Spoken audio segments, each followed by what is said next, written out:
Desde los Andes ecuatorianos, en las mágicas colinas aledañas al río Intac, provincia de Imbabura, nace un café, cultivado con amor por valientes mujeres a las que pertenece la marca Francesca. Cada grano se escoge con cuidado para que cada taza de café sea una experiencia única. Francesca te inspira. Francesca te apasiona. Francesca te enamora. En cada sorbo, descubre lo mejor de ti.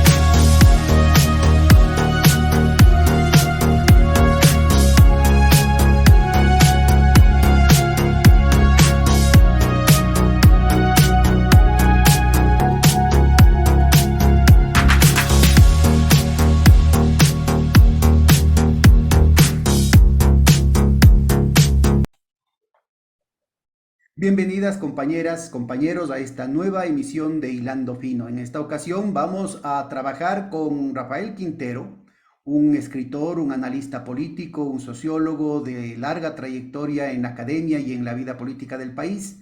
Vamos a trabajar temas de la coyuntura, pero orientadas hacia la construcción de alternativas. Muchas gracias, Rafael, por aceptar la invitación.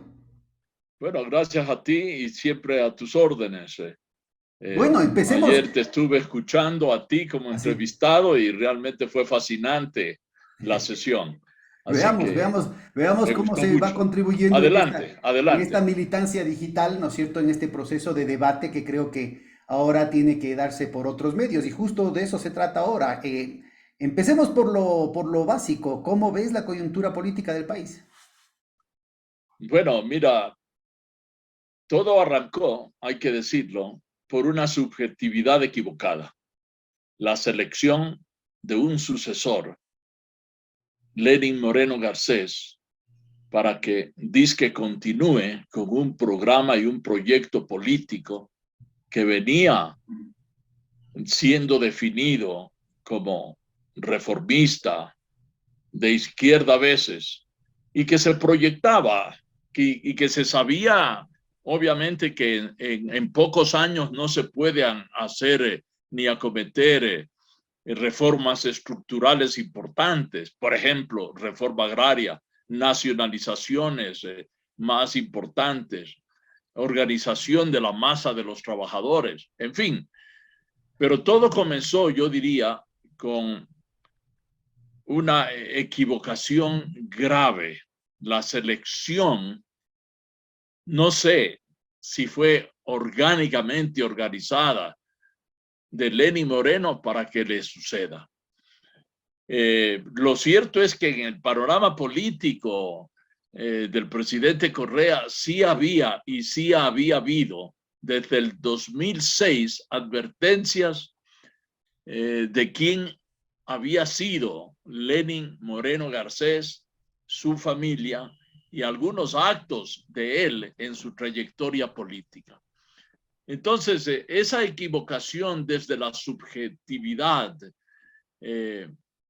no ha sido tratada. Yo tampoco la quisiera tratar hoy día porque amerita un estudio esa equivocación. Bueno, esto lo conversamos la vez anterior, pero me parece de nuevo insistir, me parece importante insistir en si será solamente eso, que es parte del problema, o tiene más Sí. que ver con el hecho de que no había una movilización popular, no había una presencia de la organización popular que garantice el proceso. Es decir, porque en última instancia, desde un presidencialismo institucional, digamos, las condiciones institucionales que dan la Constitución de Montecristi, da un poder, hace una concentración del poder en la presidencia, que no es tampoco poco común en todo el resto de América Latina, ¿no? Y de América, porque en Estados Unidos es igual.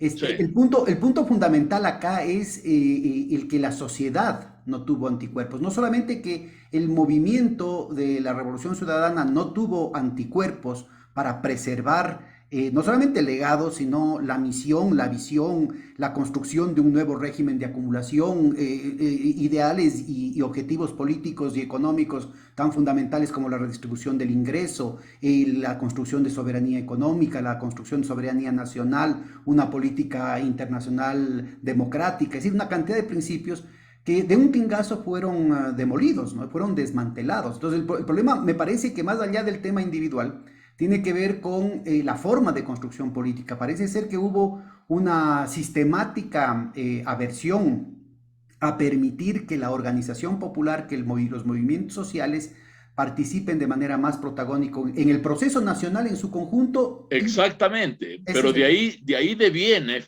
mira, la política de alianzas que requiere un programa de cambio tiene que ser el reflejo de las fuerzas que se movilizan desde los partidos, movimientos políticos, agrupaciones que apoyan esos cambios y que deben discutir en el proceso ya de la conquista del gobierno, que no es la conquista del poder, sino de una parte administrativa del poder del Estado.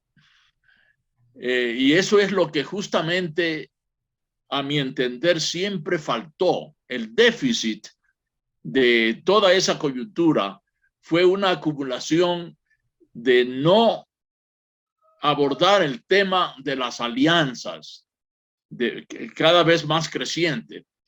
Por ejemplo, una cosa muy importante que se olvida, que no se menciona por lo menos, es que en Montecristi el movimiento político Pachacuti, que estuvo presente con varios dirigentes, y la CONAIE quería que todas las nacionalidades, las 14 nacionalidades indígenas que existen en el país, sean declaradas con sus lenguas, las nacionalidades y sus lenguas nacionales. Y la Constitución del 2008 solo declara como tales al quichua, al castellano y al shuar. Según la Constitución hay 3 lenguas nacionales. Y cuando y claro, yo estuve ahí y yo asesoré justamente a un grupo de legisladores que estaban ahí presentes, a Pedro de la Cruz, a Ana Moser, en fin. Y bueno, lo lógico, lo avanzado para constituir un nuevo tipo de Estado plurinacional era hacer una lectura de la realidad objetiva del país. Si en el Ecuador hay 14 nacionalidades y pueblos originarios, ¿por qué negarle ese carácter a esas lenguas? Y eso se hizo, y eso fue realmente ¿Tú crees un momento. qué tan decisivo es, qué tan decisivo es este problema específico Simbólicamente muy significativo. simbólicamente, pero en términos, digamos, del quehacer político, del manejo de alianzas? ¿No te parece que esto tiene más que ver con grandes movimientos sociales, por ejemplo, con los trabajadores, con los indígenas, no en su fragmentación es una fragmentación además al infinito, porque tú dices 14 nacionalidades, pero probablemente va a salir una y va a decir, pero ¿y por qué no nosotros? Claro, no, es El que Instituto fuera de lo Lingüístico, en el simbólico, Instituto Lingüístico de Verano ese hecho tenía, marcó. acuérdate, hace 40 y pico de años, cuando Roldós los expulsa, salió la noticia de que el Instituto Lingüístico de Verano tenía recopilado 147 lenguajes, referidos también a 147 pueblos diferentes, ¿no? Entonces, ¿por qué 14? ¿Por qué no 147? Y que además No, es gravísimo el no, hecho de que ni siquiera digamos, se ha preservado ese legado, ¿no? no, es que no hay tantos. No, actualmente en el Ecuador, bueno, por ejemplo, hay idiomas como el tetete que lo habla actualmente un grupo muy pequeño, pero era indispensable, eso era muy importante. ¿Y cuál fue el razonamiento para no hacerlo? Un razonamiento de economía de recursos económicos. Ese fue el razonamiento, por lo menos de lo que yo escuché cuando pedí una explicación por eso. Pero como tú lo decías, que simbólicamente es importante, pero quizás nada más que simbólicamente. No, yo no estoy de acuerdo con ese criterio, Pedro. Yo pienso que eso en Montecristi marcó una seña de distanciamiento al diálogo que había que construir con los diversos movimientos indígenas, A ver, porque no hay un movimiento indígena. Desarrolla La esto. FEI, la FENAES, la FENOCIN, la FEINE, la CONAIE, etcétera, y tantos otros, los montubios en los ríos. Es decir, el montubio es el indígena de la costa, ¿no? Así lo llamamos en la costa. De tal manera que tú tienes ahí ese momento, muestra justamente la no comprensión desde una subjetividad equivocada sobre la política de alianzas, otros errores que posteriormente se cometieron. Entonces, estamos hoy día, yo diría, desde el 2017, cuando se cometió un terrible error en la selección de un candidato que era todo lo contrario de lo que se podía asegurar en una candidatura presidencial para que continúe con un programa progresista. Estamos viviendo la continuidad de la descomposición de la reforma política, de la reforma social, Pero y también el embate de la derecha que se monta. una descomposición del Estado ecuatoriano, diría yo también. Hay Bueno, una no sé ofensiva. si descomposición del Estado, porque el Estado es el poder que controla la economía y ese poder no ha sido descompuesto. El Estado es capitalista y el poder que está detrás de esa administración, de ese poder, no está descompuesto. Lo que se descompone es las políticas que surgieron con la Revolución Ciudadana y se sustituyen por políticas neoliberales de derecha, tanto en el terreno nacional como en el terreno internacional. Ya ves que, por ejemplo, para señalarte algo también dramático, que la oposición al derecho de asilo por parte del gobierno de Lenín Moreno, la orden dada a su embajador en España de que entreguen en Londres, de que entreguen a Julian Assange al gobierno del Reino Unido para que lo deporte posteriormente. Mira, eso es un retroceso inmenso. Recuerdo que Franco hizo lo mismo cuando en la embajada de Chile en Madrid, luego de que Franco ganó la guerra civil, hubo republicanos que se refugiaron en la embajada chilena en Madrid y Franco pidió y exigió que se los entreguen. Todos los gobiernos de América Latina apoyaron al gobierno de Chile, a excepción de uno, Carlos Alberto Arroyo del Río. Sí, Carlos Alberto Arroyo del Río se quedó callado. Su canciller, Julio Tobar Donoso, ultraconservador, solamente hizo una manifestación verbal diciendo que ojalá los dos gobiernos de Chile y España se pongan de acuerdo y resuelvan sus problemas. Pero entonces Lenín Moreno, pero eso era una cuestión terrible. Fíjate que en 1955, en un libro escrito por Constantine, se cita al Papa Pío XII sobre el derecho de asilo. El Papa Pío XII dice que ese derecho de asilo, Roma, el Vaticano, nunca podría renunciar al ejercicio pleno de ese derecho y que él jamás podría entregar a nadie que haya pedido asilo del Vaticano a una potencia militar. Es decir, estamos más a la derecha, ¿sí?, que la institucionalidad religiosa que supuestamente actúa con la derecha. Esa es la realidad de lo que hicimos con esa tremenda equivocación de ponerlo a Lenín Moreno y a su sucesor, a Guillermo Lasso Mendoza, en el gobierno, que es una partecita del Estado. Ahora, ese proceso de esa ofensiva de extremismo neoliberal, porque no creo que haya habido un gobierno, ni siquiera con las dictaduras militares en el Cono Sur, que tengan que hayan cruzado tantas líneas rojas en términos de sostenibilidad, y a eso me refería con el desmantelamiento del Estado, ¿no? Tú tienes, Pinochet, por ejemplo, jamás se dio con el cobre. Codelco era botín de las Fuerzas Armadas, pero se mantenía bajo el control del Estado.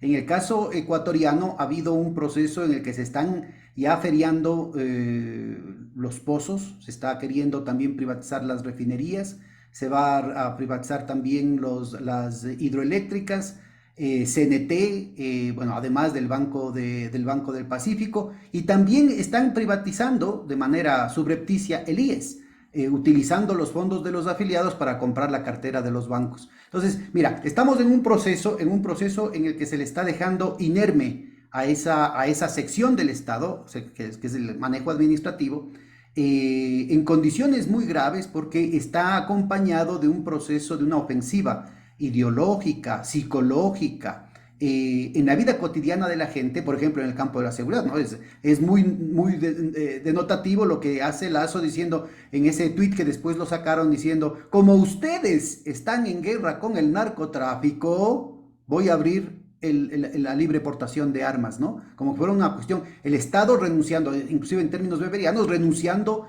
a lo que debería ser su pilar en tanto uso legítimo el monopolio legítimo de la violencia. Entonces dice, no, el Estado retrocede y deja que los vacunadores hagan lo que les dé la gana. Ahí verás tú, sálvese quien pueda. Cada cual mata su toro. Claro. Bueno, la privatización como política hoy es extrema en el gobierno. Comenzó con Lenin, que ya hizo todo lo que pudo hacer, y la pretensión es continuar ahora en esta coyuntura donde se cuestiona la estabilidad del gobierno y el cambio por su vicepresidente legalmente en sucesión a Lazo. Él, si no es revocado en su mandato, si no lo despiden de su mandato, se abren muchas incógnitas, pero yo no creo que un gobierno tan debilitado, que tiene el 6, 7, 8% del respaldo de los ciudadanos, vaya a poder realmente aplicar las políticas que anuncia, porque el pueblo está más sensible, sobre Bueno, todo los pero es que esas reclamos. políticas se han dado en los hechos, ¿no? En términos de retracción. Es decir, hay un proceso de debilitamiento del aparato estatal. Sistemáticamente, por ejemplo, hay una acción, por acción y por omisión, hay una acción deliberada por evitar que el Estado, por ejemplo, compre medicinas, que se reparen los puentes, que se reparen las escuelas, que se abastezcan los hospitales, que se ejecute el presupuesto. Llega a tales Claro, pero niveles. que eso no significa el debilitamiento del Estado. Lo que se ha debilitado es la práctica administrativa de la política social, pero Pero también de la política de seguridad, El pero núcleo del también, Estado Rafael, queda pero tan también fuerte y es se puede además el debilitamiento de decir la que se ha práctica fortalecido la administrativa. política más represiva, Sí, pero porque se privatiza, también se privatiza eso, pues. sí, pero se privatiza por políticas estatales. Sí. El núcleo del Estado es el núcleo represivo. Ujú. Este es un Estado burgués y su núcleo represivo se fortalece, se hipertrofia. Entonces, lo que se debilita son las políticas sociales desde Lenin Moreno. Y se debilitan también las políticas económicas, pero también se Claro, debilitan las todo políticas eso. represivas en La lo que tiene política que ver con la mafia internacional no albanesa. puede estar en peores manos. Claro, pero también se debilitan las políticas represivas en lo que se refiere a la mafia albanesa, en lo que se refiere al sicariato, en lo que se refiere a los secuestros express. Hay territorios, ¿no es cierto?, que ya esa política represiva, nominalmente, ¿no es cierto?, se ha retrotraído y se deja, ¿no es cierto?, regiones enteras en Esmeraldas, tu tierra, ¿sí?, en la que ya ni siquiera los militares quieren salir de sus cuarteles. Ya, pero ahí yo diría que lo que ha pasado es que comparten tareas de represión con grupos privados. Esto sucedió en otros países de América Latina, sin ir muy Cuéntanos, lejos. Eso es lo que Colombia, pasaba con Colombia. cuéntanos cómo funciona eso. Bueno, tampoco es que sea una cosa muy extensa. Después de lo que sucedió con los dos periodistas y el chofer del diario El Comercio, te acordarás hace años que quisieron ir a Colombia para examinar lo que estaba sucediendo con aquella guerrilla ligada al narcotráfico, se supo efectivamente que ya hay una franja del territorio ecuatoriano que va desde Limones, San Lorenzo, del lado ecuatoriano, hasta la isla de Tumaco, que es el centro de la política de estas mafias en Colombia, donde ya hay un compartir total de las políticas de exportación, de producción, acumulación y de exportación de la droga hacia México y de ahí, o hacia el Caribe y hacia Estados Unidos. De tal manera, pues, que yo pienso que esa franja ya significa que en el Ecuador, porque ayer escuchaba en algún noticiero que en el Ecuador no se produce cocaína. Falso, en el Ecuador también se produce cocaína y en crecientes cantidades. Y los traficantes tienen hasta submarinos pequeños para sacar esa droga hacia el Pacífico y llevarla a México. Bueno, y de ahí a Estados ¿cuáles Unidos. son las fuerzas sociales que estarían detrás de esto? Porque más allá Las de fuerzas sociales, tenemos que ese empezar a ver. narcotráfico internacional con el cual las bandas ecuatorianas ya están ligadas, de tal manera que esto de los albaneses no es que es reciente. Hay otras bandas que están ligadas a las bandas mexicanas, a los diversos carteles de Estados Unidos. Esto ya tiene más de 10, 15 años. Bueno, ¿y cuáles son las alianzas y las discrepancias, los conflictos, las disputas con los dueños de casa? Porque si entra una fuerza extranjera, aquí hay clases dominantes, hay distintas fracciones, ¿no es cierto?, de la burguesía bancaria, de la burguesía comercial, de la burguesía terrateniente, de la burguesía industrial, que tienen control territorial, y entonces es ese control territorial el que está en disputa ahorita. ¿Cómo ves esa situación? ¿Cómo haríamos un mapa de esa situación? Mira, lo que primero habría que estudiar qué bancos están ligados a la recepción del capital que viene del narcotráfico. Esa es una cosa que yo no sé, porque esa es una investigación que hay que hacerlo, una investigación muy indispensable. El presidente que tenemos en el Ecuador es un banquero, y es un banquero que ha tenido ya conflictos con personas que estuvieron muy cerca de él y que ya están desaparecidas de la escena política. Bueno, entre los amigos del difunto señor Cherres estaban por un lado estos sectores identificados con la mafia albanesa, pero por otro lado los altos directivos del Banco de Guayaquil, ¿no? No sé si te Claro. estaba a mencionarlo, pero no sé, si es que camina como pato, dicen los gringos. Camina como pato, luce como pato y hace cuac cuac, capaz que es patos, ¿no? Posiblemente que sí. De tal manera, pues, eso el pueblo lo comparte y lo dice, y realmente, pero un estudio sobre eso hay que hacer. No solamente de un banco, sino de otros. Exacto. Bancos Entonces, regionales. Vamos viendo, y entonces aquí viene además no te olvides, de no te olvides de una cosa muy importante. ¿Por qué cerró la previsora?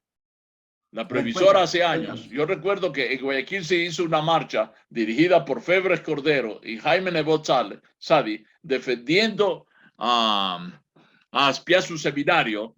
Ese es el progreso. Una familia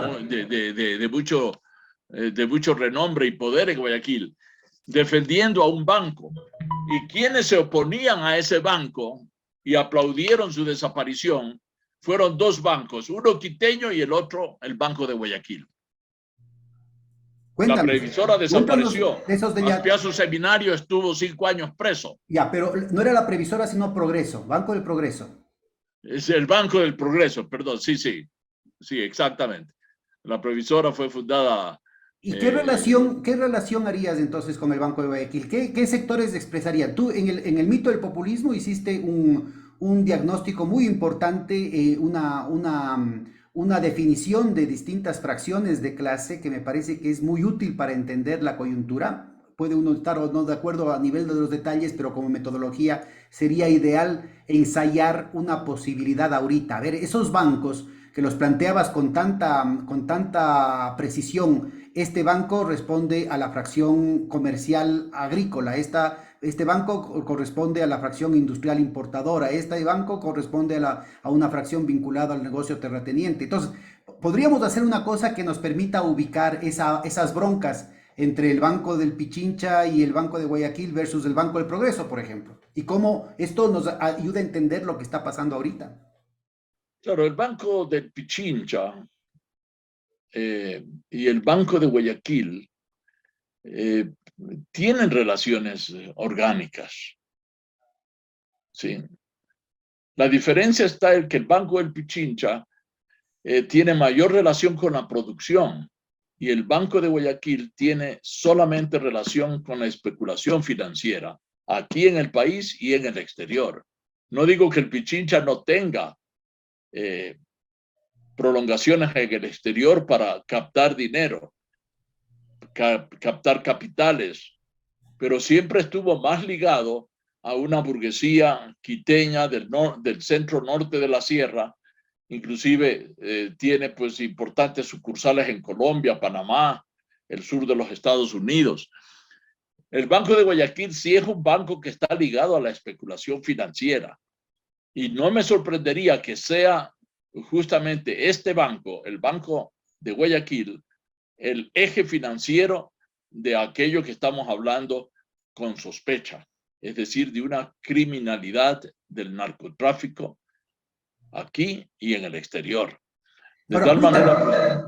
¿esto qué efectos tiene al interior del bloque de poder? Es decir, ¿cómo es posible que no haya una reacción de parte de los otros sectores? Es decir, en última instancia, lo que estamos viendo es un proceso de concentración y centralización de capitales, de concentración y centralización del poder, más bien parecido a lo que podría verse en la literatura latinoamericana con Trujillo, con Somoza, ¿no? Es decir, una situación en la que la dinámica propia de la concentración definía un ejercicio de la violencia no solamente en contra de las clases subalternas, no solamente en contra de los opositores, sino en contra de sus socios más íntimos, ¿no? ¿Cómo entiendes tú la disputa al interior del bloque de poder y cómo cambió el orden del picoteo? Porque tú tenías más o menos los mismos actores en la constitución del bloque de poder con la traición de Moreno.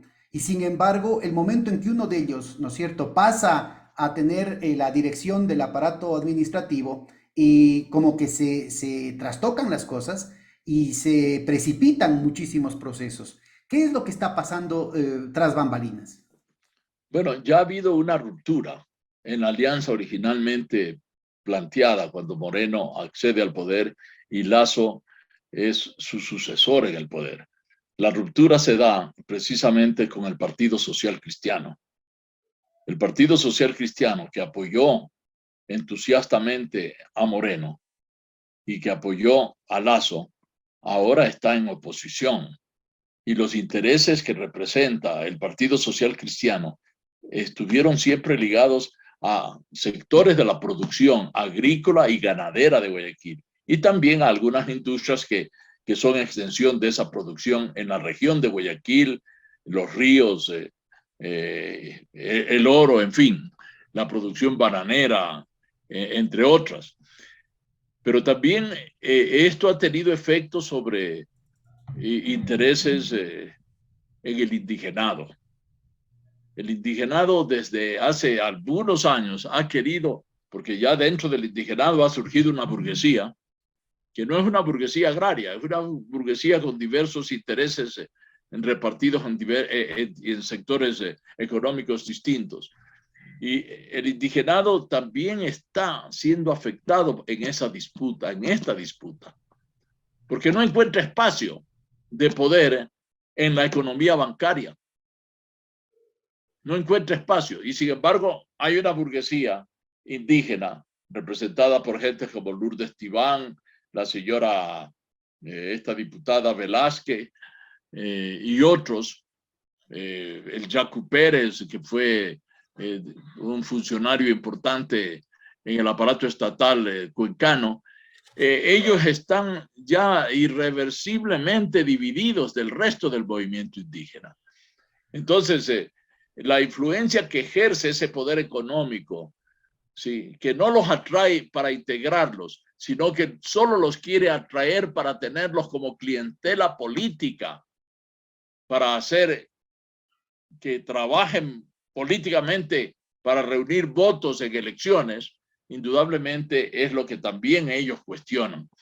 De tal forma que yo creo que falta un análisis de la actividad bancaria mucho más minucioso para decir estos bancos son lo que representan tales y tales fracciones en el Ecuador. Eso falta. Ahora, me parece que en esta última intervención tienes te quedaste con demasiado aire por encima de tu cabeza. Céntrate mejor, por favor, Rafael. Ahí está mejor. Ya. Ya, ahí estaba bien. Y me parece que en esta última intervención pusiste dos temas que nos complican un poco el continuar. Permíteme retomar la primera línea que tenía que ver con, digamos, los actores mayores del bloque de poder. No cabe duda que los otros, no solamente personeros del movimiento indígena y de Pachacuti, sino de las otras expresiones también, incluyendo de lo que fue el Frente Unitario de Trabajadores, o como operadores políticos han tenido un papel muy destacado en esta alianza, un papel vergonzoso en todo caso, vergonzoso y vergonzante. Pero Porque ellos no son parte del bloque en el poder. pero pero no son parte de la estructura de poder económico. Es decir, me parece difícil poner en el mismo plano el papel de los patrones, digamos, como los dueños de los grandes bancos, los grandes terratenientes, los grandes industriales, los grandes comerciantes, con el papel de lo que podría ser la burguesía mediana y la pequeña burguesía, independientemente de su matriz étnica, ¿no? Entonces, yo creo que aquí es fundamental entre los grandes decisores, primero concentrarnos con el tema de estos grandes, digamos, no solamente los grandes bancos, sino las grandes fuerzas políticas que están en el bloque de poder. Mencionabas al Partido Social Cristiano y te diría, pero a pesar de las críticas, en un momento decisivo como fue octubre-noviembre del 2022, ellos fueron los que salvaron a Lazo. ¿Qué puede haber detonado la diferencia y qué puede hacer que esa situación no vuelva a repetirse en el próximo juicio político? Bueno, mira, lo que se ha dado en la economía es un proceso de desindustrialización evidente. Hay una desindustrialización en la economía. El capital financiero no solamente que se afianza en instituciones, pero que se proyecta además con alianzas internacionales. El presidente Guillermo Lasso está muy ligado a estos grupos de derecha internacional, y eso no existía antes en el país. Esa internacionalización de la política de los presidentes y que la inaugura Lasso en este momento, con el grupo Vox de España, por ejemplo. Reuniones que se hacen en América Latina, que se hacen en diversos países, perdón, que se hacen a nombre de una coordinación de intereses nacionales. Eso es algo nuevo en la política ecuatoriana. Y eso es muy peligroso. Ahora, dentro de lo que se está dando ahí es de esas articulaciones internacionales de la extrema derecha, recuerda que también estuvo alguien que apareció como candidato, inclusive llegó a ser candidato presidencial del Partido Socialista, Pedro Freire. Bueno, eso ojalá lo podamos tratar más adelante, porque hay también hay una descomposición de las políticas sociales del Estado ecuatoriano desde el 2017. Eso va acompañado y va arrastrando la descomposición de la izquierda, entre comillas, institucionalizada en el sistema de partidos, que afectó al Partido Socialista Ecuatoriano, que terminó de afectar y señalar como un partido de no izquierda a la Unidad Popular, y que acaba justamente de exhibir toda su fuerza de influencia como vector político en el sistema de partidos en el movimiento plurinacional Pachacuti Nuevo País.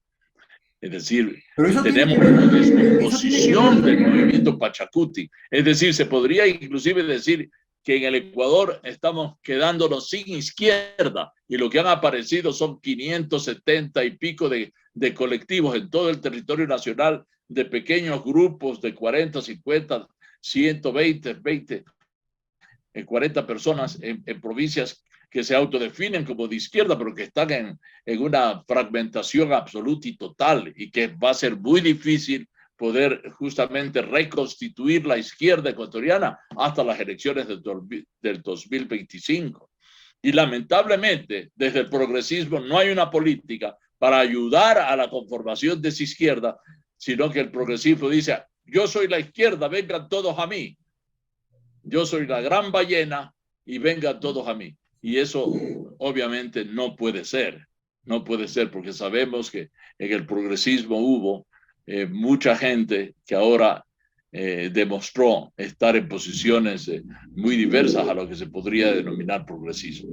Ahora, Entonces, este tema plantea justamente una continuación con tu primera intervención, en el sentido de que personalmente en Rafael Correa siempre hubo una visión muy escéptica respecto a los movimientos sociales y a las trayectorias de la izquierda orgánica como tal, de lo que había, de una izquierda ya debilitada antes de Correa, pero también del movimiento indígena, pero también del movimiento sindical. ¿En qué sentido tenía él razón y en qué sentido es la bronca, el odio en contra de Correa lo que ha contribuido a la descomposición de estos dirigentes y de estos movimientos? bueno, Rafael Correa estuvo dispuesto a una unidad con el Partido Socialista Frente Amplio en el 2006, pero fíjate que ganada la presidencia de la República, la participación no solo que no se amplió hacia otras fuerzas de izquierda que se esperaba y lo cual se planteó, inclusive en algún momento se planteó casi al final de sus mandatos la constitución de un gran partido de izquierda y eso nunca se logró. ¿Y qué Y otras el fuerzas, partido, hacia qué otras fuerzas estaban abiertas las posibilidades? bueno, yo pienso que en primer lugar, a la reconstitución de una serie de grupos pequeños de izquierda. Había, por ejemplo, el MIRE, ¿sí? Había partidos obreristas surgidos dentro del movimiento social sindical obrero, pero eso no se fomentó, no se apoyó la conformación de esas fuerzas que hubieran podido robustecer la tendencia de izquierda al interior de una alianza con el progresismo. Entonces a la izquierda se la trató como algo con lo cual no hay que contaminarse. El gobierno de Correa no tuvo ministros de izquierda. Sí, el Partido Socialista tuvo solamente una ministra, la ministra de Cultura, Erika Silva. Sí, Pero también estuvo la ministra, la primera ministra de Defensa que falleció, ¿no? claro, pero el partido Socialista tuvo una gran discusión en su interior para que no acepte, para que no se acepte esa cartera por la peligrosidad que entrañaba, sí, acometer desde un partido de izquierda, con un titular de un partido de izquierda, la agenda que era inmediatamente realizable, la salida de la base de Manta de los Estados Unidos, ¿sí? Entonces, Que se lo hizo, ¿no? Que se lo hizo, inclusive bueno, después era la de política la gubernamental, muerte. pero ¿por qué murió Guadalupe? Eso no se ha investigado. Claro. Sí, yo personalmente he escrito sobre eso. ¿Y cuál es Sí, tu hipótesis? bueno, yo estoy convencido, sí, de que muchos de los muertos en esos años se debió directamente a una intervención de, de, de los aparatos de inteligencia norteamericanos. No solamente sucedió aquí, la muerte del Roldós, imagínate, muere él, su esposa, toda su delegación, varios ministros y toda la tripulación cuando viajaba hacia la frontera sur.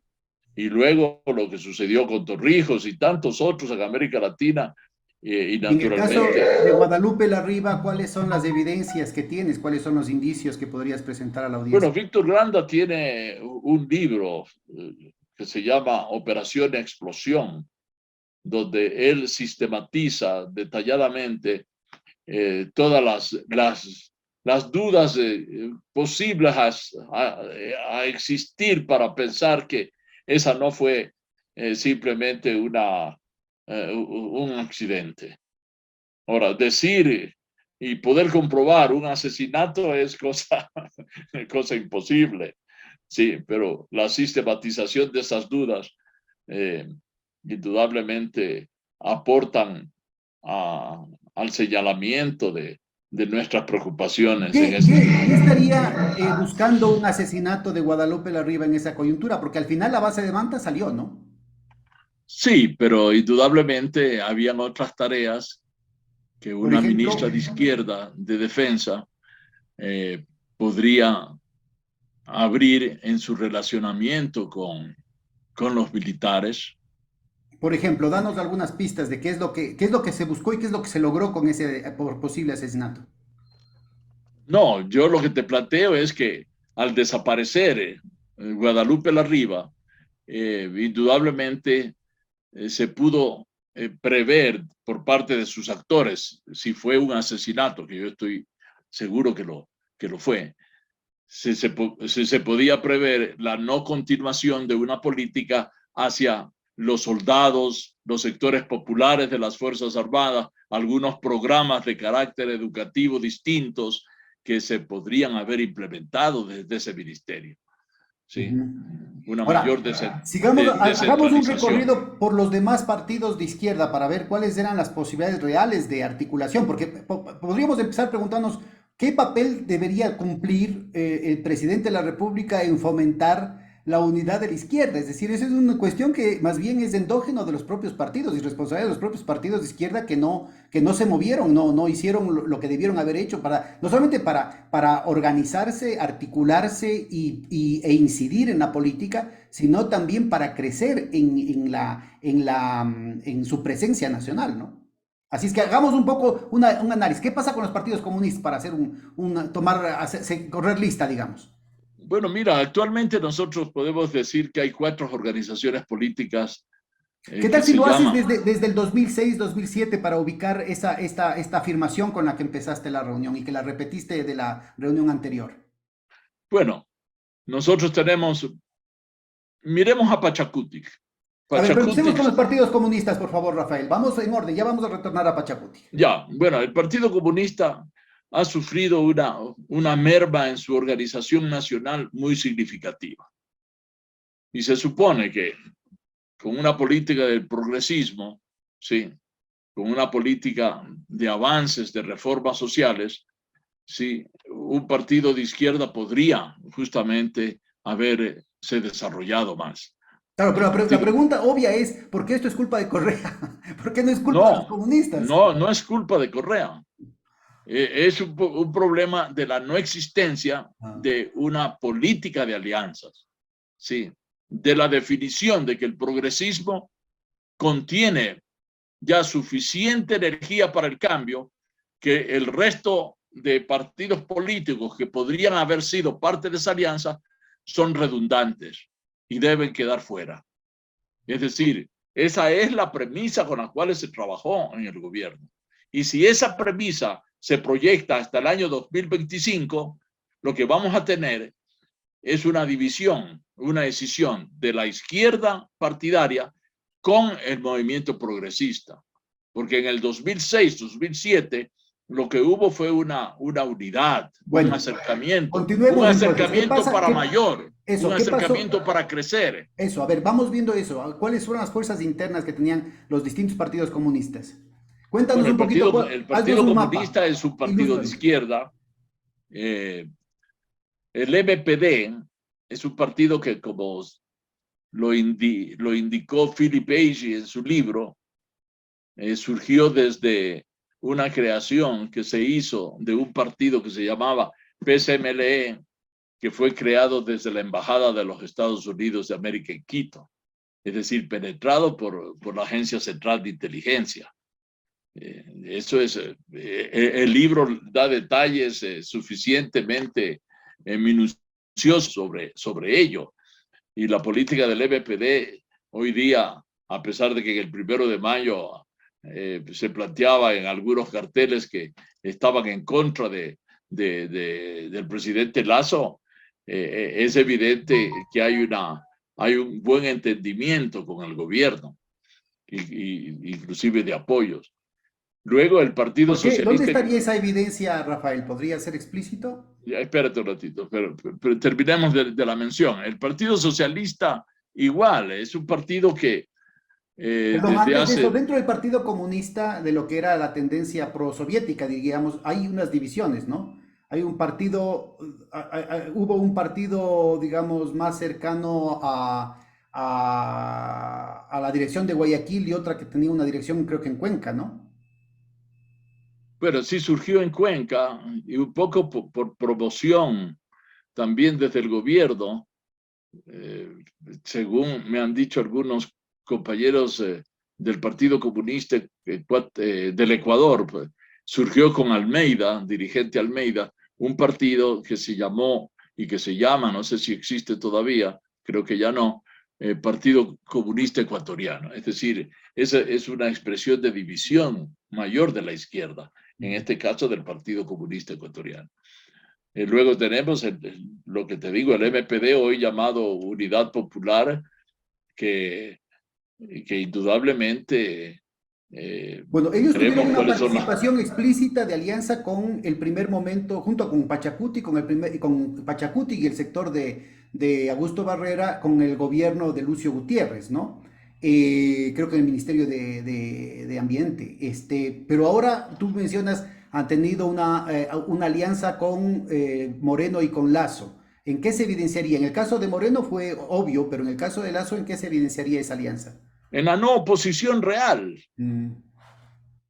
Si tú te quedas rezando en la capilla y no sales a las calles a formar justamente una unidad con el resto de la izquierda, no es que no tienes una política. Tienes una política que ya la confesaste dentro de la iglesia, dentro de la curia.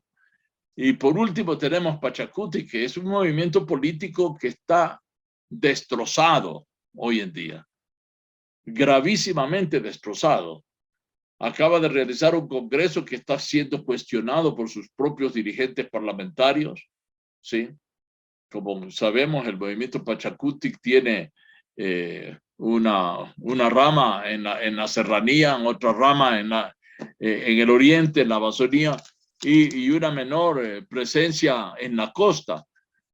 Pero los dirigentes como el señor Santi, que es un dirigente indígena de la Amazonía, está cuestionando los resultados de un congreso del movimiento Pachacuti.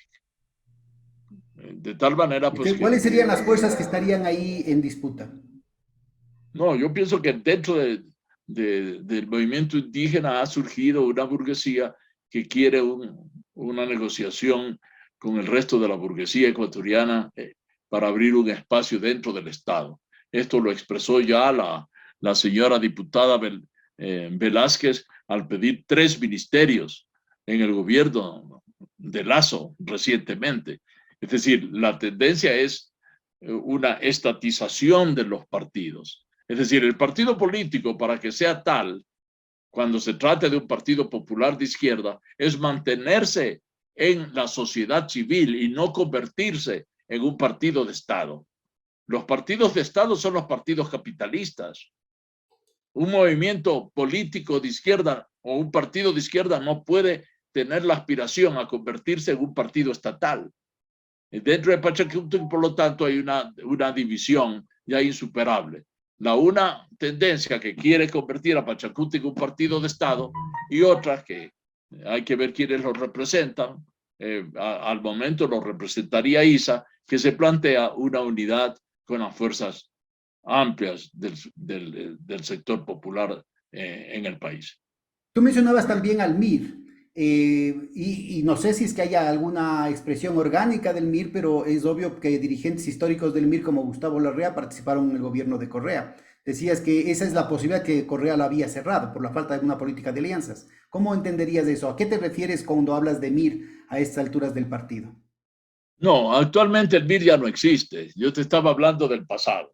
Mm. El MIR ya es un movimiento inexistente y Gustavo Larrea inclusive formó otro movimiento político que quiso eh, eh, que se lo reconozca por parte del Consejo Nacional Electoral, pero el MIR ya no existe. Ujú. Pero Bueno, sí existió en los luego, años 60. la expresión, la influencia de estas fuerzas históricas, digamos, de la izquierda, lo que ha quedado de esas fuerzas en el movimiento sindical, en el movimiento campesino indígena. Acabamos de pasar la conmemoración del 1 de Mayo y volvieron a verse esas inconsecuencias. Inclusive durante un buen tiempo en el gobierno de Moreno había la ilusión entre varios dirigentes históricos, algunos de ellos buenos amigos míos, algunos de ellos ya lastimosamente fallecidos, que muy honestamente pensaban que con Moreno iban a tener un código de trabajo más progresista. Cuéntanos, ¿cómo entiendes tú esta situación de los dirigentes históricos del movimiento de los trabajadores y de las bases mismo? ¿Qué es lo que está sucediendo a nivel de las bases de los movimientos de los trabajadores sindicalizados? Para después hablar de lo campesino indígena. Mira, el movimiento de los trabajadores también se encuentra en una situación de precariedad en el programa que propone. Todo es reivindicación, todo es reivindicativo, trade unionista, es decir, de reivindicaciones económicas, pero sin embargo ha perdido voz. En el 1 de Mayo aquí en Quito, ¿qué reivindicación hizo la CTE? ¿Qué reivindicación hizo la CEDOC? Las distintas centrales sindicales. No hicieron ninguna que pudiera trascender a todo ese conjunto muy grande de gentes, ciudadanos, organizados en colectivos pequeños, que fueron desde la calle Colón y 10 de agosto hasta la plaza de San Francisco en Quito, es decir, que llenaron todo el centro de Quito, no sé cuántos miles, pero fue una gran marcha en la cual la presencia de mujeres, a mi entender, yo estuve 4 horas marchando ese día, y la presencia de mujeres sin duda fue mayoritaria en la marcha. Pero lo que se notó también era una enorme Bueno, dispersión. está Marcela Arellano, está de dirigente de la CEOLS desde muchísimo tiempo, está de presidenta del FUT, ¿no? Sí, en todo caso, una gran presencia de mujeres en todos los colectivos que se vieron, mucha juventud, una enorme cantidad de estudiantes secundarios, sobre todo, y naturalmente se notó también la presencia de muchísimos colectivos nuevos con diversos nombres, una multiplicidad de nombres, pero la marcha no tuvo una conducción unitaria desde el movimiento sindical organizado y reconocido, de tal manera pues que mucha gente no llegó a San Francisco. ¿Cómo Mucha gente. entenderías tú este deterioro, esta precarización de la presencia del FUT? El FUT en los años 70 fue un factor fundamental en el retorno constitucional, marcó a todos los otros partidos políticos. Acuérdate que en las elecciones, en las primeras elecciones, hasta Sixto Durán Ballén, el candidato más a la derecha, hablaba de un socialismo a la sueca y Pancho Huerta le respondía y decía un socialismo a la morlaca, justamente por esa presencia cualitativa que tenía en el movimiento social en general y dentro del movimiento social la constitución del FUT. ¿Qué pasó para que, y bueno, y eso se proyectó en buena parte de la lucha en contra del neoliberalismo, ¿no? ¿Qué pasó con este declive de la participación? Sin duda la desindustrialización es crucial, las políticas estatales en contra del sindicalismo y buena parte de eso, lastimosamente, en el gobierno de la izquierda democrática con Rodrigo Borja, que aumentó el número mínimo de trabajadores para constituir un sindicato. En fin, una cantidad de elementos que pueden haber afectado eso, pero nada explica el tema de ese viraje político de una visión de clase, como tú mencionabas, ya trascendiendo el tema del trade unionismo, de la cuestión meramente sindicalista, hacia perspectivas de la unidad de los pobres del campo y de la ciudad, a la reivindicación de reivindicaciones nacionales en torno a otro tipo de relaciones capital-trabajo, a una situación en la que han sido el vagón de cola de primero de Lenín Moreno y después de Lazo. ¿Cómo entenderías tú esa situación? Cuando en algunos casos inclusive hablamos de los mismos dirigentes sindicales, ¿no? Bueno, el FUT fue creado en una coyuntura muy específica y cumplió su papel. El papel del FUT no era para proyectarse por varias décadas a futuro. Lo que el FUT se propuso justamente fue luchar por la reconstitución democrática en el Estado y buscar espacios para que el Estado reconozca derechos sí, al movimiento obrero más unificado. Y eso pienso que se logró. El gobierno de Rodós, truncado, el gobierno de Hurtado, que ya tuvo un retroceso en la medida en que respondía negativamente frente a las exigencias del movimiento obrero, y luego el propio gobierno de Rodrigo Borja significó sin duda no una continuación, sino un colapso de las esperanzas de la ampliación de un programa más progresista. Rodrigo Borja tuvo una buena política tercermundista en lo internacional, pero dentro de las reformas políticas y sociales que se esperaba de Borja, no hubo tal cosa. De tal manera que el sustento estatal al FUT, que nació con apoyo justamente de actores estatales y ligados al aparato estatal y al movimiento progresista, se finiquitaron, yo pienso, en ese momento. Lo que viene posteriormente, y tú lo has mencionado, el caso de Lucio Gutiérrez, ya es la reacción en contra del movimiento popular obrero en el país. Y estamos despedazados. La izquierda no existe realmente con una política unitaria.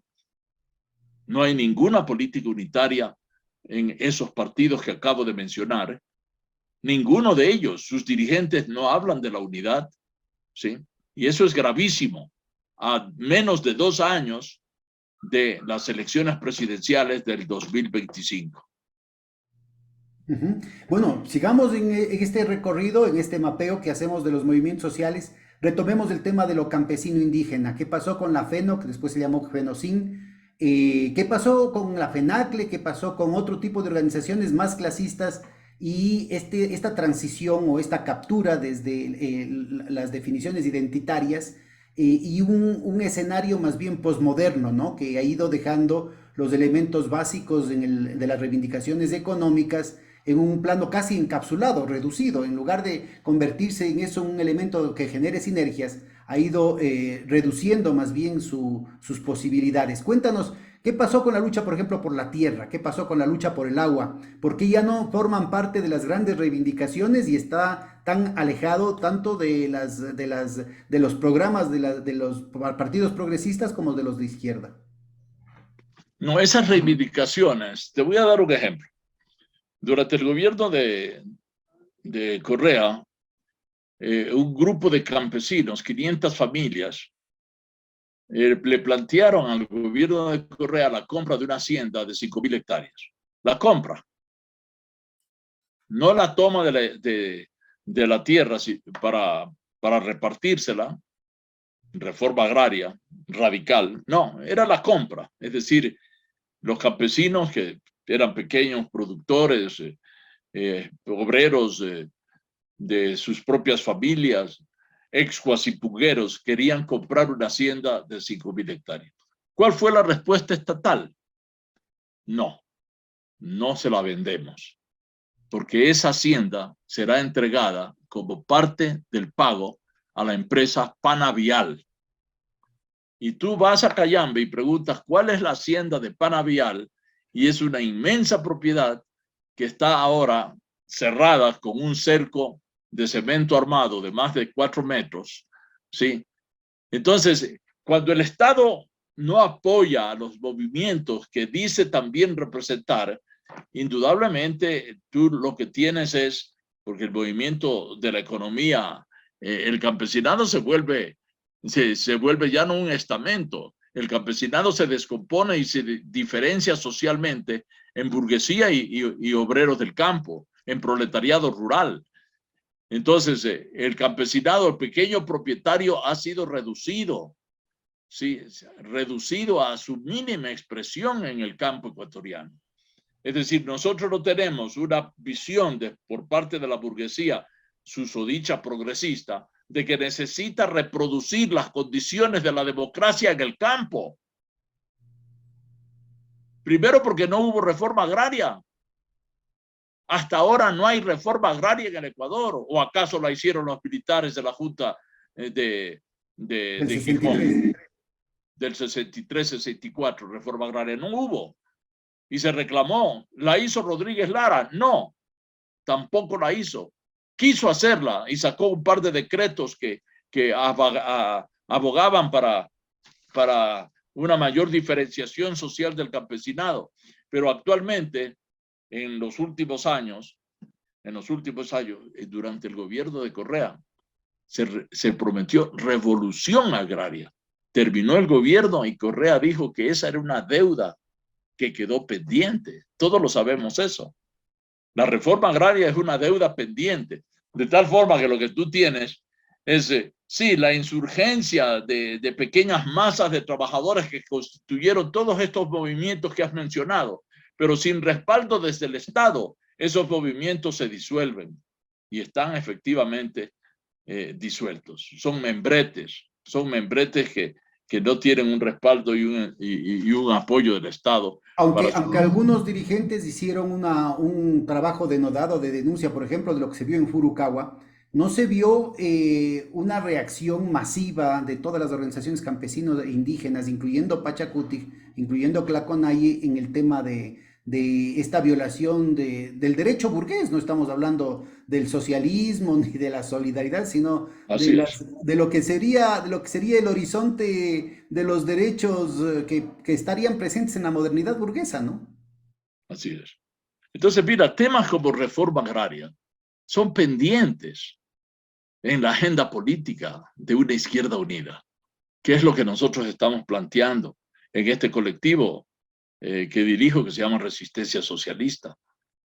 Pero también un programa, por ejemplo, de reivindicación urbana, que es un gran programa de vivienda, para que no haya un presidente que dice que ha construido y ha entregado 200 viviendas o 300 viviendas. Casas, haciendo que la gente salte con una total falta de respeto. Se necesita un programa en que se ofrezca al país 500,000 viviendas, 1 millón, 2 millones de viviendas populares financiadas por la plata del Estado, por el Estado. Esas son las reivindicaciones que se requieren hoy en día. Pero tampoco entonces, eso, mira, teníamos hace 40, 50 años, teníamos el Comité del Pueblo, ¿no? Ahora ya no hay ese tipo de movilizaciones. Eso degeneró en otras latitudes, como con Toral Salamea, con el tema de la cuestión clientelar, muy vinculada a situaciones de violencia, inclusive, ¿no? Pero, ¿qué es lo que está sucediendo a nivel de la organización popular? ¿Por qué no hay este tipo, lo que en su momento significó el FUT, lo que después fue el levantamiento del Inti Raymi de 1990, que prácticamente fue el nacimiento de la irrupción política del movimiento campesino indígena en la escena nacional? ¿Qué pasó con todo eso? ¿Por qué no tenemos este tipo de expresiones orgánicas que no están presentes? Afloran con el octubre del 2019, con junio del 2022, pero no se proyectan en términos de una incidencia orgánica sistemática en la política nacional. Bueno, si observamos lo que sucedió en todo el país el 1 de mayo de este año y vemos el volumen de pueblo organizado, aunque sea en pequeños colectivos, pero colectivos de un gran número, es decir, de centenares de colectivos como los que salieron a marchar en Quito, la respuesta sería que está naciendo en el Ecuador un nuevo movimiento de carácter democrático y popular en el seno de esa diferenciación socioeconómica que tiene el movimiento popular hoy en día. Tú subrayaste a los jóvenes y a las mujeres, ¿no? ¿Qué Sí, reivindicaciones no, están no detrás jóvenes de y ello? mujeres, son obreros, artesanos, pero obreros y desempleados, porque el desempleado sigue siendo obrero, es semiproletario.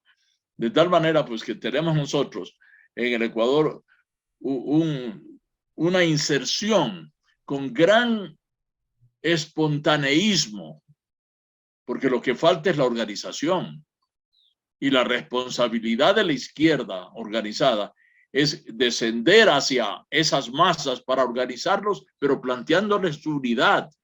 La unidad no para separarla del progresismo, sino para tener una voz de negociación firme con el progresismo respecto a problemas como reforma agraria, vivienda para salario, en fin, todas las reivindicaciones que se puedan pensar dignas de un movimiento que se respete como de izquierda unificado. Pero eso no hay actualmente. A eso hay que construirlo. Lo que tenemos es una enorme dispersión y desaparición de movimientos políticos, reducción de unos a la mínima expresión y desaparición de su política y programas de izquierda en otros, ¿Y qué como pasaría? ¿Qué el MPD, el lugar? Partido Socialista. El Partido Socialista no es un partido de izquierda hoy en día.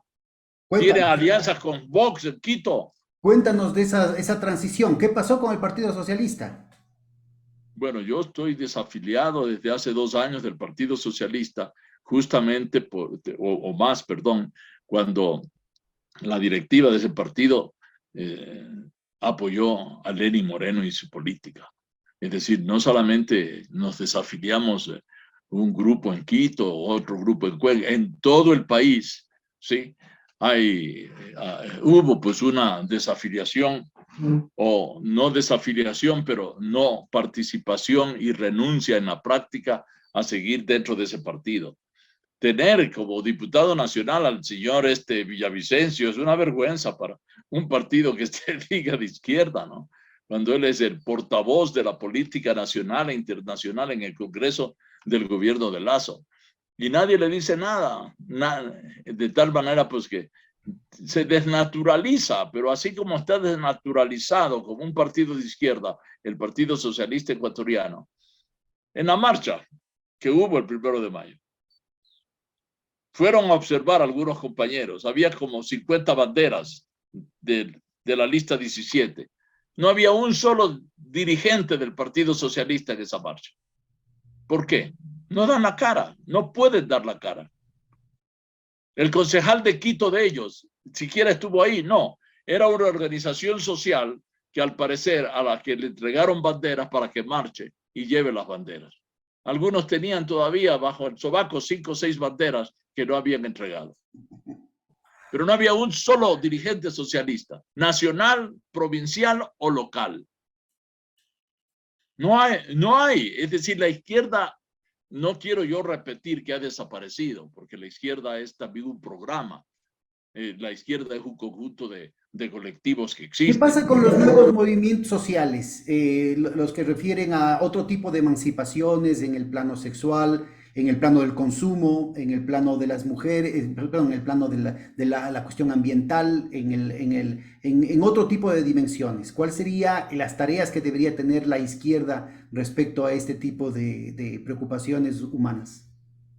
Bueno, la izquierda debe justamente acercarse para integrar esas reivindicaciones legítimas, porque la izquierda creció y se desarrolló con un déficit y con un miramiento estrictamente reivindicativo laborista, ¿sí? De obrero de fábrica y campesino sin tierra. Pero el mundo se diversificó tanto y las sociedades crearon nuevos problemas que la izquierda no recogió en su programa. De tal manera que con esos colectivos son las tareas que hay que desarrollar para nutrir un programa y presentar para el 2025 un programa de una izquierda unificada que se potencie en unidad con el progresismo para ganar las elecciones del año 2025, pero que tenga una identidad propia, que es lo que todavía no surge en nuestro país. Ahora, De tal manera hemos hecho un recorrido por lo que serían las fuerzas de izquierda. Habría que ver cuáles serían las tareas de construcción de esas alternativas en contradistinción con la evolución del otro lado, de su contrario, ¿no? Tú mencionabas el tema de la participación de Vox en la política interna, inclusive penetrando al Partido Socialista. Has hablado también de personajes como Fernando Villavicencio, hablaste hace un momentito de la participación de la Embajada Americana. Cuando hablabas de Philippe G, habían políticos denunciados de izquierda y de derecha que hacían todo lo posible por negar su relación con la Embajada Americana. En el caso de Fernando Villavicencio, él lo dice con mucho orgullo, que él entra y sale hablando, pidiendo, informando y pidiendo línea de parte del embajador. Es decir, me claro, parece pero que él no pertenece al Partido Conservador, pues, porque al Partido Conservador de en esa época podía hacer lo mismo. Él se dice que es miembro y fue miembro electo como candidato por el Partido Socialista bueno, Ecuatoriano. en la época, en el libro de Philippe G también menciona del Partido Socialista, un señor Naranjo que fue ministro de Economía, inclusive que era del Partido Socialista, no era Claro, solo. pero era escondido, pues. Eso, a eso Ahora me es refiero. abierto. Eso, a ese es el punto que estoy haciendo. Es decir, tú tienes ahora una situación en la que abiertamente, ¿no? Lo dicen periodistas y bueno, se hizo público que en febrero del 2023 hubo una acción administrativa de los Estados Unidos de aprobar 100 millones de dólares para cuidar la democracia en el Ecuador, ¿no? Es decir, al tipo Victoria Nuland. Entonces, yo creo que es muy importante ubicar en ese proceso cuál ha sido la evolución de los otros partidos. Algo has hablado del Partido Social Cristiano. Hablemos de los partidos como la Democracia Cristiana y la Izquierda Democrática. ¿Qué ha pasado? Bueno, Izquierda Democrática, luego del gobierno de Borja, es un partido que se estancó y es una fuerza política que se sumó a la derecha. Es decir, hubo un desplazamiento de, de ese partido hacia, primero, el abandono de sus reivindicaciones sociales y luego simplemente se dedicó a crear clientelas electorales para elecciones. Sí, el caso de Paco Moncayo, que aparece hoy, es muy decidor, es decir, como ministro de Lazo, habiendo sido alcalde de un partido supuestamente socialdemócrata.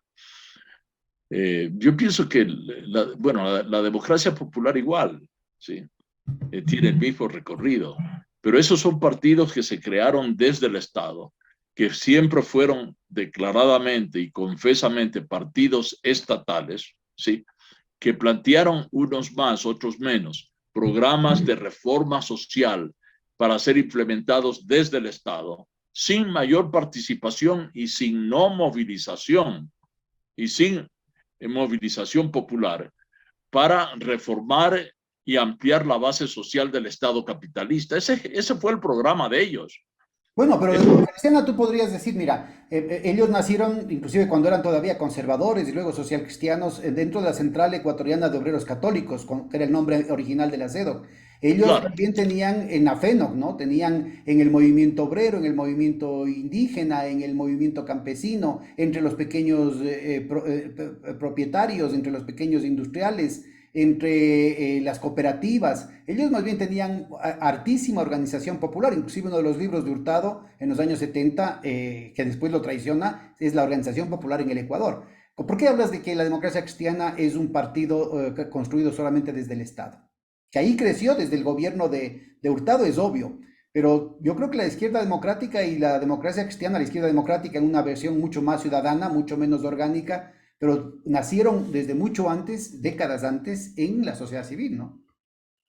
no, lo que pasa es que la sociedad civil y el Estado tienen mediaciones, las unas que son creadas desde la sociedad civil, pero en este caso estos dos partidos tuvieron mediaciones estatales creadas desde el poder, desde el poder.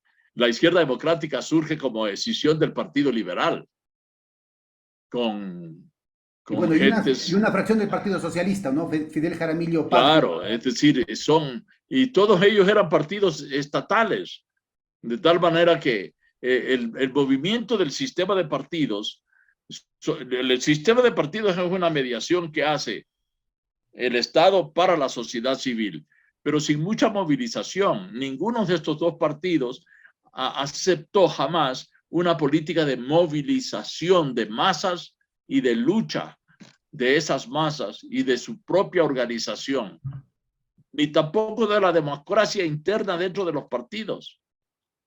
Ninguno. Eran muy rígidamente gobernados de arriba a abajo. Entonces no son partidos que podríamos considerar realmente expresiones de un nuevo tipo de sociedad civil democratizadora de la vida popular. No, no, no, ninguno de ellos. Ninguno de ellos. Eso se supone que lo habría hecho la izquierda y en parte lo hizo. Pero esa izquierda, como te decía, ha sido totalmente desfigurada en estos años y lo que han surgido son colectivos que reclaman la identidad izquierda, pero están desunidos. Por eso la gran tarea para la izquierda es su unidad para apoyar las tesis de un progresismo en alianza, pero en una alianza que reconozca los derechos de un programa de izquierda para que participe efectivamente en la transformación del Ecuador. Porque si no hay reforma agraria en el Ecuador, vamos a seguir como un país subdesarrollado por el resto de la década. Oye, nos falta otra versión antes de entrar en el tema del correísmo para dedicarle los últimos minutos al correísmo. Es el tema de lo que nació como una explícita diferenciación de la izquierda como el progresismo en armas, Alfaro Vive Carajo. ¿Cómo ves vos esa trayectoria y que tuvo alguna participación en el gobierno de Correa también? Pero otros han estado ahora en la derecha, ¿no? O con esta izquierda articulada como vagón crítico del morenismo y del lacismo. ¿Y cuál es la pregunta? ¿Cómo ves esta trayectoria? ¿Cuál es el papel de esos sectores como en el escenario político? ¿Cuál es la evolución y hacia dónde podrían articular en términos de la construcción de estas alternativas que estás mencionando? Bueno, pero ellos ya han desaparecido. Alfaro Vive Carajo no existe como organización. Fue reprimida por el gobierno de Febres Cordero y lo que quedó se ligó una parte al gobierno de Borja y luego al gobierno de Correa, pero no como Alfaro Vive Carajo. Sí, ellos no se identificaron nunca como una alianza que tenían con la Revolución Ciudadana, sino que fueron integrados, asimilados por el movimiento Alianza País, como era su nombre. Sí. Yo Bueno, no sé pues, si Alianza lleno. País con Moreno siguió conteniendo a esos movimientos. Es decir, ¿Cómo entiendes tú entonces, ahora sí, centremos nuestros últimos minutos a la evolución dentro del correísmo, ¿no? De lo que fue Alianza País, la traición de Moreno y el proceso actual de Revolución Ciudadana? bueno, Revolución Ciudadana tiene una enorme tarea política si es que quiere ser una fuerza que compita efectivamente en el 2025. Yo no veo una clara política de alianza en la Revolución Ciudadana. Se repite nuevamente la misma posición del 2006-2007. Aquí estamos con un electorado del 30%, del 25%, y lo que se plantea es vengan acá a donde estamos fuertes para construir juntos una victoria electoral. Pero ¿en base a qué programa? ¿Sí? Eso no aparece en el discurso de la Revolución Ciudadana. Segundo, la Revolución Ciudadana se ha vuelto una organización política de la coyuntura. Solo plantea temas coyunturales de respuesta al presidente, de críticas, indudablemente a veces muy certeras, pero no hay en un partido político, si es que es un partido político. Yo diría que se ha convertido en un protopartido, es decir, ha retrocedido, ¿sí?, a una fase anterior para ver qué resulta de ello. porque como sabemos, la Revolución Ciudadana se hizo con una serie de movimientos políticos que ya están dispersos y que se han dispersado territorialmente y de los cuales han surgido muchos colectivos hoy. Entonces, en segundo lugar, existe una actitud solamente de pronunciamiento sobre problemas coyunturales en el país, ¿sí? Y tercero, el movimiento revolución, yo lo llamaría movimiento revolución ciudadana, no inicia ningún diálogo con la izquierda, ningún diálogo con las pequeñas fuerzas de izquierda. ¿Cómo verías tú el proceso de definiciones al interior de Revolución Ciudadana, de la UNES, y sobre todo la posibilidad de una alianza con el sector más progresista del Pachacutic y de la CONAIE, que más o menos estaría representado por lo que fue la plataforma de la candidatura de Andrés Arauz, por lo que estaría planteándose ahorita al interior de las definiciones de Pachacutic, por lo que podría ser la posibilidad de una recomposición del Estado o del régimen de acumulación progresista basado en la redistribución del ingreso, basado en la construcción de infraestructura, en la recuperación de una política de seguridad ciudadana, en la recuperación de una política internacional democrática, etcétera, etcétera, que está presente, me parece que no Claro, está pero desplegada. no hay esa respuesta. Lo que ¿En qué sentido debería no hay esa ser, respuesta? ¿Cuáles son las lo que posibilidades debería que hacer hay? la Revolución Ciudadana es plantearle no solamente a Pachacuti, al movimiento Pachacuti, sobre todo ahora que así ha elegido a alguien como su dirigente nacional que tiene una posición de unidad con el resto del progresismo. Y por Pero ese ejemplo, solo, planteamiento, solo para idearnos un poco, me cuesta un poco entender lo que estás diciéndonos a lo largo, implícitamente a lo largo de toda la cuestión. Dices, ellos no tienen una política de alianzas. Y por ejemplo, ustedes como Resistencia Socialista, ¿cuáles han sido los acercamientos que han tenido, por ejemplo, con el nuevo dirigente de Pachacuti, con la directiva de Alianza País, con las otras fuerzas de izquierda, si es que las hay? sí, nosotros hemos planteado tener conversaciones con ellos en cada provincia. Nuestra política, Las han tenido. sí, hemos tenido a nivel local. En algunas partes no es posible, por ejemplo, en algunas provincias cercanas, Cotopaxi, no, porque sabes lo que pasa ahí, ¿no? Hay el otro sector de Pachacuti, el sector más contrario a la unidad que está dirigiendo esa provincia, pero donde se dé posibilidades, estamos en conversaciones. Ahora, con Yo este le, mapeo, con este mapeo que nos haces, ¿no es cierto? ¿Cómo entenderías tú las posibilidades de la coyuntura inmediata, por ejemplo, de que Lazo pueda, barajando todos los recursos del Estado, con el hombre del maletín, repartiendo ministerios, repartiendo puestos en la aduana, repartiendo puestos en las superintendencias, como lo han venido haciendo y se vieron en las filtraciones del difunto señor Cherres y sus amigos, con los puestitos de los ministerios que decía la señora Velázquez, con decisiones, por ejemplo, de la política económica que podrían incluir la compra de cartera por parte del BIES? ¿Cómo podría recomponerse y avanzar en lo que le queda? No sé si salvándose del juicio, pero decretando la muerte cruzada y actuando como dictador los próximos 6 meses. ¿Cuáles podrían ser las capacidades de respuesta que se articularían a partir de este diagnóstico que estás haciendo? ¿Y qué acciones crees tú que son las más convenientes en este escenario incierto? pero yo creo que Lazo no va a ser destituido por el Congreso, primero. Sí, eso lo planteo en el artículo que no sé si te lo mandé, No, no. publicado hace un mes Ah, sí. acerca del análisis de coyuntura. A ver, cuéntanos, pero desarrolla por Sí, favor el artículo.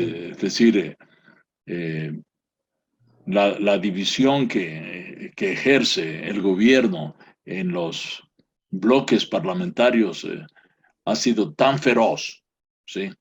Y tan incisivo que el gobierno tiene efectivamente un respaldo latente.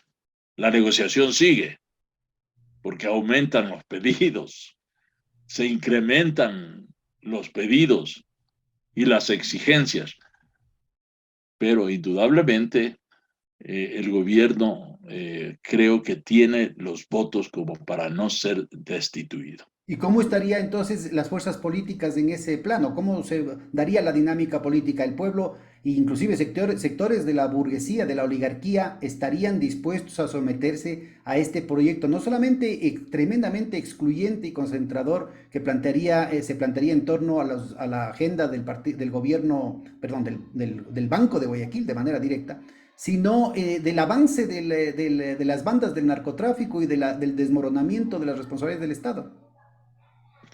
Claro, bueno, si no hay los votos, el gobierno va a llamar a la muerte cruzada, sin duda.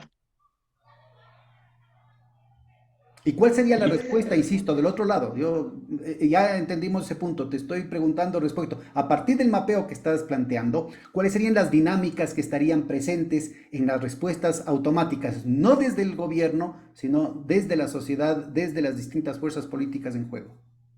la unidad, trabajar firmemente en un recorrido de todos estos grupos de izquierda existentes para lograr la unidad. No hay otra salida, pero esa es una tarea ingente, pero no hay otra. No hay ninguna otra tarea. La izquierda tiene el papel más duro que hacer para reconstituirse como tal, tener un programa que sea verificable para la imaginación de las masas en este momento y levantar una crítica frontal a la vieja izquierda que fue incapaz de plantear su propia renovación, de tal manera pues que no hay otra salida. Es decir, si nosotros tenemos un panorama que no es de optimismo inmediato, eso no significa que neguemos la posibilidad de un resurgimiento en el mediano plazo. No, en absoluto. Pero el gobierno, porque si miramos que el triunfo va a ser la salida de... Ese es un triunfo pírrico, porque el gobierno no va a permitir, si sabe que lo van a despedir, va a llamar a la muerte cruzada, y sí tiene derecho constitucional de hacerlo. Y eso le da 6 meses, como tú dices, para declararse. Claro que no va a poder dictar todas las medidas que quisiera, pero sí Bueno, tendrá, puede privatizar todo, ¿no? pero 6 meses no da Y, como para tanto. y alcanzan suficiente para llevarse el BIES y los ahorros de los Entonces, afiliados en 5 minutos. 1.500 habilitaron de la noche a la mañana, 1.500 millones de dólares, cuando decían que no podían tocar la reserva. O sea que ahí está presente una situación que yo veo que hay muy poco entonces eco y el panorama no es alentador en este momento. Y por eso las exigencias de la gente que se considera de izquierda es justamente plantearse su unidad y unidad con los movimientos sociales, unidad con Pachacutic y unidad entre sí en los colectivos a nivel provincial y regional. No hay otra. Ese, alertas muy punzantes, tareas muy exigentes. Ojalá la izquierda y en general la sociedad ecuatoriana esté a la altura. Se nos vienen momentos, se nos vienen tiempos muy difíciles si muy continuamos complejo. cayendo en el abismo. Unas palabras finales para cerrar la sesión, Rafael. Bueno, un llamado a los colectivos de resistencia socialista que existimos en 14 provincias. Mi próximo viaje es a la provincia de Chimborazo, en el centro del país, donde se va a constituir, ojalá la próxima semana, un núcleo de resistencia socialista para trabajar en esa línea, para trabajar en comunidad de acción con otros colectivos que existen. Hemos hecho un inventario de centenares, no a nivel de cada provincia, en todo el país hay centenares de pequeños colectivos que se autoidentifican como de izquierda, pero que naturalmente los medios de comunicación no los reconocen como tales, no tienen viva voz, pero que ese trabajo significa justamente el único que hay que hacer para unificar a nivel provincial, luego regionalmente y posteriormente hacer un gran congreso que se plantea para el año siguiente de esta actividad que estamos desarrollando en Resistencia Socialista, a la cual posiblemente se le cambie el nombre por Renovación y Acción Progresista. Vamos a adoptar posiblemente un nombre para aminorar la resistencia a la palabra primera del nombre anterior y a la palabra socialismo, porque obviamente no vamos a construir el socialismo de inmediato, sino que hay que sentar las bases de la unidad de la izquierda para realmente seguir haciendo reformas, avances en el desarrollo de la economía, vivienda, reforma agraria, industrialización, política tercermundista en el Ecuador, que eso nos hace mucha falta en el Ecuador de hoy. Muchas gracias, Rafael, muchas gracias a los compañeros que nos siguen y hasta la próxima emisión.